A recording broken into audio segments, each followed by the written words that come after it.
সিরাজগঞ্জে একজন ভাই আছেন শিবিরের সাবেক সদস্য, যার দুটা চোখ নাই। একজন এতিম মেয়ে, তাকে স্বামী হিসাবে বরণ করেছে।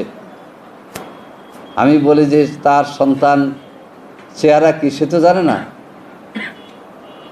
কিন্তু তাকে দুই চোখ নাই জেনেও একজন মা তার তৃতীয় মেয়েকে তার কাছে বিয়ে দিয়েছে।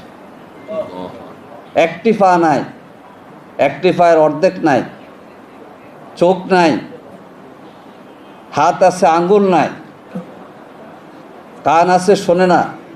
রোকন প্রার্থী কোনটাকে আসছে আমি জিজ্ঞেস করি, জবাব দেয় আরেকটা। জেলা আমির বসে আছে পাশে। আমি বললাম যে কেন? বলছে সে তো কানে কম শোনে। যে আপনি সরেন, তাকে আমার পাশে দেন। জিজ্ঞেস করলাম কেন?